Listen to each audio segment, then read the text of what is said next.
Alright, we're watching Fluffy, who's playing Zarya on Lijiang Tower. They are going to be playing against an Orisa. This is Silver 5. I don't know if it's PC or console. I would guess console, if I had to guess. Don't want to blame the matchmaking system or anything, but I'm Silver 5 on tank, and today I got placed in a high Silver lobby against a Gold 5 tank. Why is that? I got diffed hard, I don't know what I was meant to do, and I felt bad. If anyone wants to see the VOD, it's here. I'm open to advice. I was pretty lost in the start. My team decided to go one way, and I didn't follow. I tried to get past the Orisa and kill squishies, but they kept getting healed, and I didn't have enough charge to do damage. Also, I have a habit of spamming my bubbles. Okay, so I actually replied to this already. I didn't get a chance to do the review, but I was like, hey, look, just because you see that somebody else is a Gold 5 rank, doesn't mean they're actually Gold 5. They could, for example, be on a losing streak. Like if they have won 2 games and lost 13, the rank doesn't update yet, but they could be, Silver 5 or Bronze or whatever, right? Like that's entirely a possibility.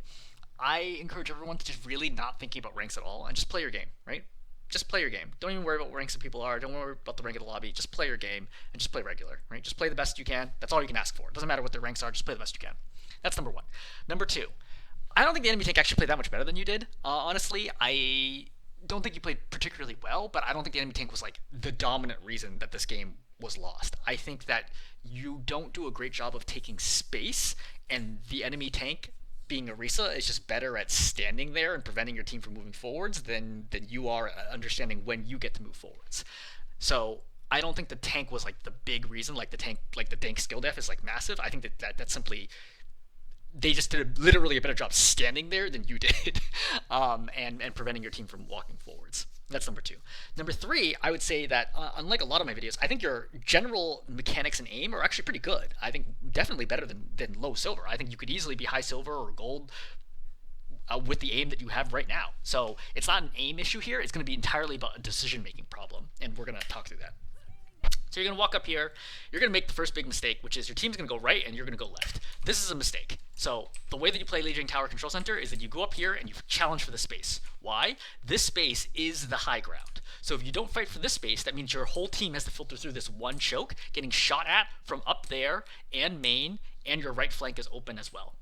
Okay? So that's why everybody, whenever you play this map, and like understanding as tank how to play a map is very important. Like you should never play a map. I mean, never is kind of a tricky word, but like if you want to climb, you should know what is the dominant strategy, the best, one size fits all strategy for playing a map. There's almost always a correct way to play every single map. I will exclude the newest maps because I don't think anybody knows exactly how to play them yet. And I think they're kind of designed to not have necessarily one way because they're symmetrical. But for virtually all existing maps, there is one correct way to play it. And I have a list of maps, map guides for a lot of the maps so far that you can play in tank. You can also Google them. I'm sure you could just Google like Lijiang Tower map guide or something, and you'll get somebody who will tell you how to play it. But for Control Center, the correct move is to go through the stairs and challenge for the space as soon as possible. If you think about it, let's say you have a Ryan Lucio, right? And you're Ryan, you charge up here, your Lucio speed boosts you, and then you get all the way over here, fight's won. Like literally, don't worry about like any damage or anything like that. Like if you can, as Ryan, get here before they've come up the stair, the fight is over. There's nothing they can do at that point in time. You will win the first fight by virtue of just taking the point without them being able to stop you.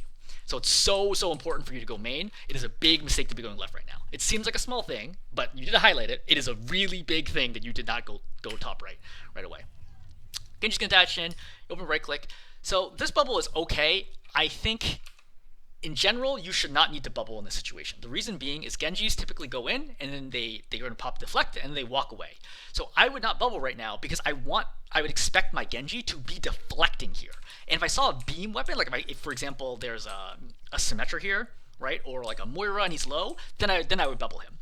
But in this general situation, I think that you're like, oh no, I have a teammate who's exposed, I pop bubble, which is a generally good instinct. But in this specific case scenario, I'm pretty sure that Genji's going to pop deflect. He does. And he can't deflect any damage because your bubble is absorbing all the damage that's coming in on it, right? Like, I know it's a really hard read to do, but like if you want to get better Overwatch, you have to understand like what are other people's hero kits, their abilities, and how do they generally play, and what do they want to happen. Genji wants to be a very distracting nuisance where everyone's like, oh look, the Genji's vulnerable, we can kill him. Then he pops deflect and deflects all the damage back at them. So as Zarya, you just need to know, hey, like, I need to be careful about bubbling Genji at the beginning of fights. Later, fine, right? Especially if you're tracking whether or not your Genji is deflect, you can bubble him later, and it's actually a great play. In this specific case scenario, you got energy, but the Genji didn't get the deflect at all, so he wastes his cooldown. You pop your second bubble just to kill healing station. You'll notice that you're having trouble walking forwards. Like you're taking a lot of damage and your team is moving backwards. That's because you didn't get here already. If you'd been here from the very beginning, you could have added a lot more damage and you should be all the way over here, somewhere in the middle space right now, instead of being this far back. That's why you've already kind of lost this fight before it began. You take a ton of damage, you get Javelin back, right? Genji's there, that's fine. Right? Everyone's gonna get out. Now, you have two, or rather I would say three options here. Option number one is you try to push into this team and regain high ground. Option number two, you can avoid the team and play go on the point and fight for point. Option number three is to do neither one of those things and play safe, like in this area where you basically can't die, and just farm energy, right, and look for opportunities to come back and win the fight. Option number one's not going to work. Straight up not going to work. You've already lost control. They have control. Like your whole team doesn't run through this tiny choke with like the Reaper here, the Pharah spamming. Like there's no way in the recent position. There's no way you can take high ground. That's over. The time for that is over. As soon as you went low ground, zero chance you can take high ground. Option number two is go to point. That is unlikely to work based on your current situation, right? Your team's already blown through a lot of cooldowns. You don't have any bubbles. They have high ground control. I think for some teams, especially mobile teams, it can work, right? Like if you have let's say, a Tracer or like a Soldier who's been in the flank over here in the Mega, that can work. But if your team grouped up like this, other than the Echo, I don't think this is going to do anything. So option three is just play safe. Just understand, hey, look, we're going to lose the point. That's fine. I'm going to get high charge on Zarya, like 80 to 100, and then they'll cap the point, but I'm just going to kill everyone after that. And that's the way that Zarya is played sometimes, is understanding, look, enemy tanks are really good at being more durable than I am, but I do way more damage than anyone else. Zarya at high energy and bubbles is arguably the best hero in the game, right? At 100 energy, you do 170 damage per second with beam, right? Right click being orb, left click being the beam, right? With beam, 170 damage per second is nuts, considering the fact that it is non-deflectable, non-eatable, right? Not by DM, not by Sigma Grasp, etc. So, and it's like a hit scan weapon, so it's instant, and you have a lot of ammo with it. So, and it goes up pretty far. It goes like 15, 20 meters. It goes pretty far. So, like you can beam people down really easily. You can beam down a squishy in slightly more than 1 second, and if you do a right click, you can do a little bit faster than that too. Right clicks, by the way, do 45 damage base at 0 energy and 90 damage on full 100 energy. Anyway, so suffice to say is, oh, by the way, a really easy way to do this if you're having trouble doing math quickly is just take 90 and add whatever your current energy is to it, and it's close enough, right? So for example, base damage for Zarya is 90 damage with beam. If you have 90 energy, right, this is basically 90. 90 plus 90 is 180 damage per second with your beam. It's close enough, right? for like quick calculations in the game, you can look at it and be like, I've roughly doubled the amount of damage that I do right now as Zarya. So at 90 damage, or at 180-ish damage, it's actually more like 160, but 180-ish damage a second, like you can just melt opposing teams. Unless Orisa has Fortify, you're going to kill her, like just straight up. Spin or not, Spin does nothing against your beam. So your perspective here is, look, I have energy, right? I have a lot of energy in this situation. I just need to chill, right? I don't have any bubbles. My team has lost position, okay? Just chill. Just play safe, right? And look for opportunities to beam people down. The Orisa doesn't have Fortify now. I can beam her, right? Beam, beam, beam, beam, beam, beam, beam. Like, I can kill her in like 4 seconds myself. I can just beam her down myself and kill her in 4 seconds. You should be trying to just beam her down, yeah. So, Reaper's here, great. All right, Reaper's on you. You have to respect that. I think you reloaded way too early. Yeah, you have 72 ammo. No reason to reload. Just keep beaming. Beam out all your ammo. I think that's one of the best tips I can give you as Zarya here. Use all of your ammo to deal damage, then reload, then resume. All right, if there's downtime, reload. This is not downtime. There's an Orisa shooting you right now. Just keep beaming her. Like, I guarantee you will climb like 5 ranks if all you do is just make sure you fire off all of your ammo before you reload.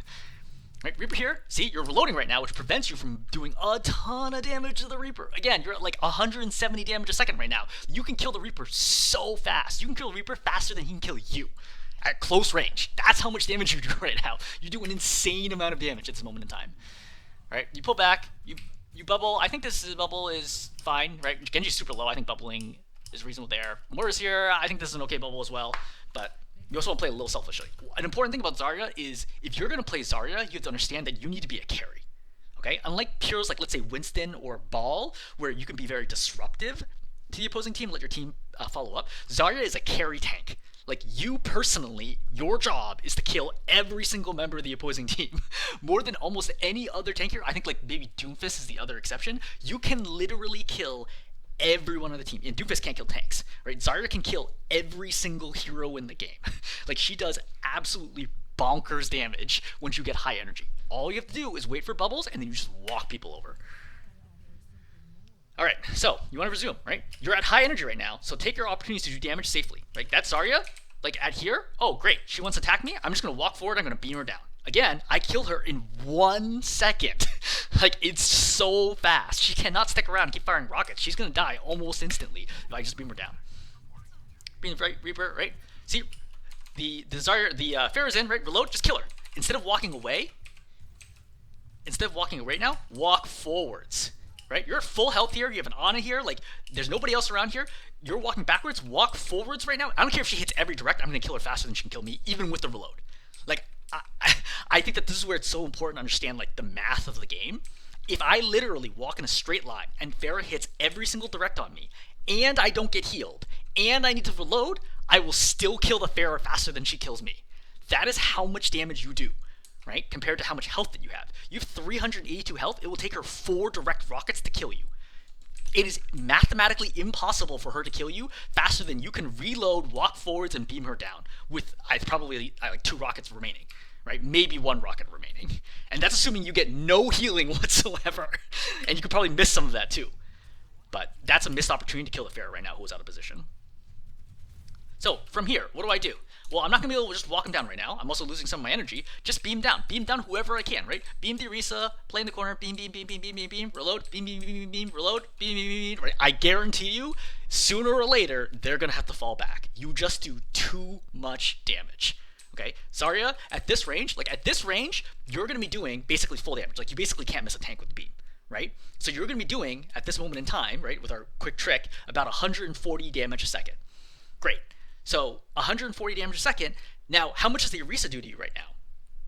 40 damage a second or so? She could theoretically do like 130 or whatever, but she can't hit you consistently at this range with the projectile weapon. You have a beam weapon, which means you're not going to miss.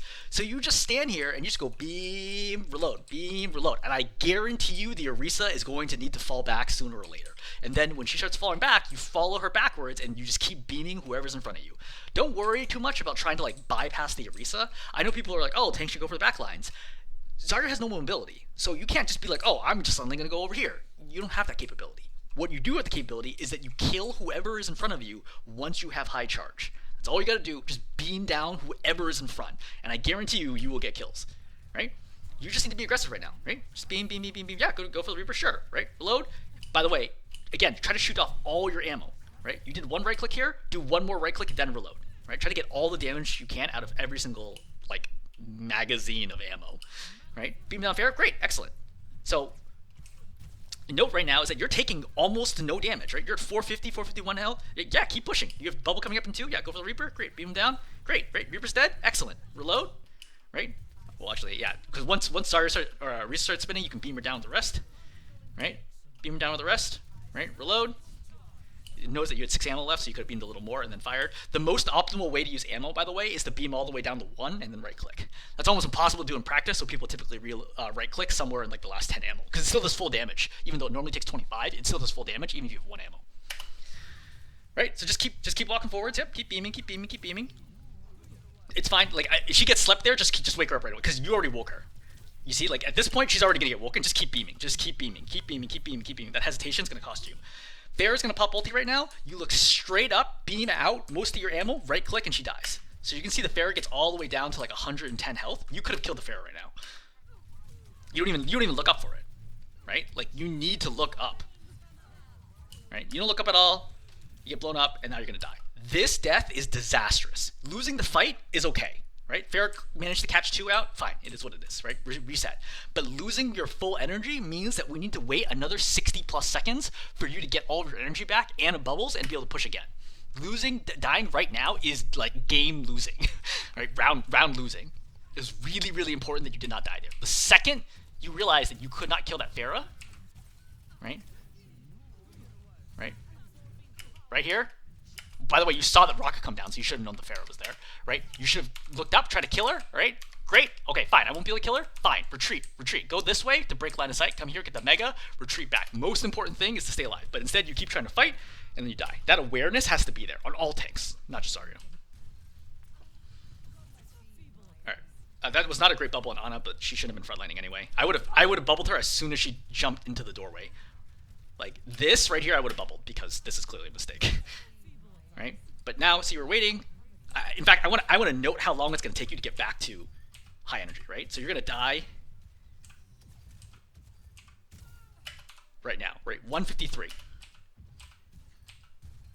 So let's just actually hop forwards and we'll see how long it takes you to get it. All right. So at this point, you have 143, so it's 17. This has been 42 seconds. Now you have high energy, but you don't have bubbles. So you have 7 seconds more. So it was going to be like about 50 seconds for you to get to be back at high energy and have at least one bubble charge. That's why I'm saying dying as Zarya is brutal. More than any other hero, I would say. Right? Dying as Zarya of energy is brutal. Play selfishly. Sacrifice teammates if you need to make sure you do not die. If you die, it is bad news because it takes you so long to farm up your charge again. Alright, but let's rewind back and let's talk through this fight. So you're walking forwards right now. Again, I don't have energy right now. I can't expect to win this fight, so I just kind of need to play a little slow. You missed the pylon there, which is a little sad. I don't want to walk this close. This is bad for me. So remember, your beam goes really far. It goes way farther than you think it does. So you don't need to be playing here. You actually want to be playing pretty far back from the corner. Why? Because I'm not going to have any ability to survive after this. Right? You have like full health here. You have a bubble charge coming, but I know that their team has two things: Window and Orisa ult. How do I know that? Because we're already in fight number 3, and I've not seen those ultimates come out at all. So I do not want to get caught out here, because if Baptiste pops Window right here, he just kills me with it. Right? Baptiste Window does crazy damage to me. That's number 1. Number 2, Orisa ulti can be a problem too. And I only have 1 bubble left. I would rather play at max range. You do the same amount of damage here as you do here. So why get closer to them and increase their damage to you unnecessarily? You don't need to be this aggressive right now. Orisa walks forwards, Window gets popped. Now you need a bubble just to keep yourself alive. You get grabbed into it, and then we're gonna die. So the thing is, like right now, there's nothing you can do about it. You made the mistake by walking too close to begin with. If you were all the way out here, right at the beginning of this fight, just beaming people down, when you see the Orisa walking forwards right now, I just walk back. Oh great, Windows pop. We just leave, right? I walk out here, or I break LOS this way if I have to, right? I walk back, we're fine, right? I say bubble for one of my teammates, great, bubble them, beam on the Orisa, beam, beam, beam, beam, beam, right? Orisa maybe dies here, maybe she doesn't, but either way, I survive energy, I come back here, I wait for team to spawn, I come back, and then we push, and then we win. Because we have 1, 2, and we should have a 3rd ultimate right here to easily win the next fight. Just understanding the flow of fights is so important. But noting right now is you're looking for grab at this moment in time, but you've already seen Window go, and you see the Orisa spinning forwards. Orisa spinning forwards is the universal sign of I am about to ult your team. You do not want to pop grab right now because your team has A, Window to deal with, and B, Orisa ulti to deal with. So this is a bad time to pop grab. You wasted this grab completely at just the wrong time. And now the odds of you winning this fight are very, very low. So it's really their game to lose at this point in time. They have control of the choke. They do have Iliari ultimate right now. But you do have Coalescence, you do have Nano, so you have some possibilities. Yeah, beam the Pharah down. I noted that you wasted 2 bubble charges right now. So first bubble charge only got you 16 ammo, 16 charge, right? Second one gets you the full 40. But one thing to note is don't pop bubble right away. Take some damage, encourage them to fight you, then pop bubble. Especially at higher ranks, people will try to bait out your bubble by doing a little bit of damage and then stop shooting you. So, because you have no bubbles here, and you're stuck in the open, 270 health, you're in big, big trouble right now. No bubbles means that you can die almost instantly, and you do. So, other thing to notice is that you did not check for the Reaper, and you hear it right now. Right there, you hear it, you should have been like, oh shoot, and then left. He shoots a lot of shots here. This is not like one shot and you die. 1, 2, 3, 4, 5, right? He shoots 5 shots into your back, and you don't realize that he's there. You should not have done this. Also, one thing to note is that you could check this by going to the left and just right-clicking right there to see if someone is hiding in that corner. But now you have like virtually no chance at winning this fight. However, your team manages to do a lot and take the point. So let's just keep following through on that. You bubble the Moira. I don't think you need to bubble her right away. She's full health right now. I don't think you should have bubbled that. I would have waited for the Ilari shot, and then you could bubble or cleanse that if you needed to. Moira's doing a good job keeping you alive. Good. Right? Is she spinning? So, I don't think you're... Yeah, you stop shooting when she's spinning you. By the way, your beam goes through her spin. It does not stop beam weapons, so just keep attacking. Right? Beam, beam, beam, beam, beam. Right? Now you're out of ammo. You should have reloaded at least if you're not going to shoot her, and you're going to cap. So now you should push forward as fast as you possibly can to catch everyone out so you can stagger them. Right? You should not play point here. You need to walk forwards because you know you want to do what they did to you, which is you want to hold this one doorway and force them all to walk through this doorway into the spam. You need to take the space as soon as you possibly can. Right? So you're stepping up. And you have to go up. You have to go further up, right? You're feeling really scared here. You need to walk forwards. I know your team's like over there, but like you could easily beat this Pharah, and you could have gotten here and killed the Pharah or forced it out of the doorway before the Ana arrived. Now your opportunities are lost. I do like that you check for your teammates though. That's good, right? But ultimately, it's not going to be your job to deal with the flank. Your job is to hold the main. And you see now you've lost control of the main. So they're going to come in here. And they're going to try to take this area, and they're going to try to take this area. You need to stop them from taking at least one of those areas. You are doing neither one of those things right now by playing back here. And now you see how far up they get? So they're able to stage for the next fight without needing to do anything. Remember how much trouble you had getting through this choke? That's what you want to do to them, right? You want to prevent them from being able to walk through that choke safely, and you just gave it to them for free. Bad idea to bubble there. She's not in any danger. So Moira's at full health right now. I assume that she has fade, because unless you've seen it or use it, I assume she has fade. She does have fade. Orisa does not do a lot of damage, and she's not a particularly bursty hero. There's virtually no way that your Moira dies here. This is incorrect move to bubble, right? Because you only get like 15 energy out of that, and now you lost half the energy that you could have, over half the energy that you could have, and now you're down to bubble charge. It's being great. Fortify popped, great. Beam down whatever you can. Yeah, you go for the Yari.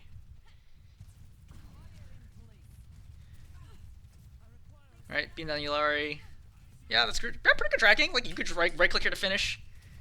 You try to get it, that's fine. Yep. Now you need to shield a little bit, you need to reload. I do not think you should be walking up. Like, you don't want to walk too far forward right now, because you need to figure out, like, what the situation is. I think playing this corner is fine. Potentially playing this corner is fine, depending on where your supports are playing, and this corner is fine. If you're worried about high ground, because you keep looking high ground, just play high ground. Just play high ground here, and let the Orisa come in this way. But in exchange, you stop this right side push, which forces the supports and DPS to go with the Orisa, which then puts them all together. Overwatch, a ton of Overwatch is about angle control, right? You don't want to be shot from 3 different angles. So, for example, if you give them space, they can take this spot, they can take this spot, and they can take this spot. And if you're standing on point, you get shot from 1, 2, 3 different angles. That's why you have to control at least some of the paths into the point in order to make the job easier for your team. So, you are too extended, as I mentioned earlier, right? You come in forward, you pop bubble right now. You didn't actually need to pop bubble because she wasn't even looking at you. Right, so she's spinning you right now. You do not need to pop bubble right now. You're 211 health. I know you're like sort of in danger, but the Orisa cannot instantly kill you, right? You just need to know how much damage she does. She cannot instantly kill you. I just try to walk away from this while beaming, right? She sees that you bubbled. She knows that you don't have an ultimate, another bubble charge. Then she ults, and now you're screwed. If you had bubble right now, you'd be in a much better shape because you'd be able to walk away.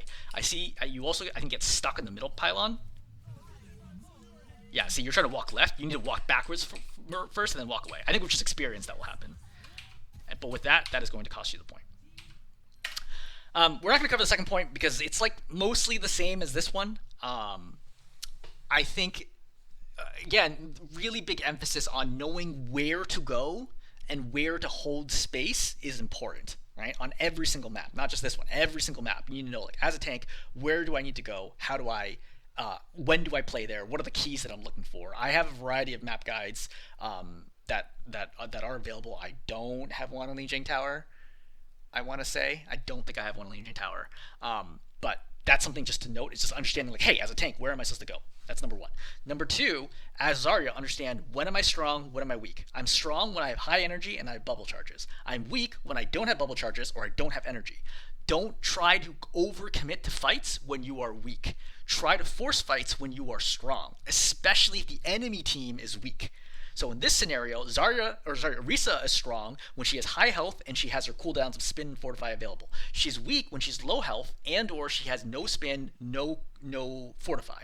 So for example, the best case scenario is I have high charge and I have bubbles, and the Orisa has low health and she has no cooldowns. Obviously, it's like that's like lining that up perfectly is going to be really, really hard. But you need to assess, like, look, I have high energy right now and high health, but I have no bubble charges. Do I push? Well, if the Orisa has high health and cooldowns, no, she's too strong. But if Orisa has low health and cooldowns, yeah, I'll still push that. Sure, why not? Like, that's still a reasonable advantage. And a lot of that comes from experience. Anyway, to wrap up here, I would say number one, I think watching my Zarya guide would be helpful to just get a feel for like how to play through different situations, and understanding like when to push and when not to push. And that's one. Number two is understanding like how to play maps specifically is so important, right? And of course, I only have resources for like a third of the maps in the game, but you could take a look at those, and then look for other ones on your own. All right, I'm gonna stop there. Hopefully this is helpful.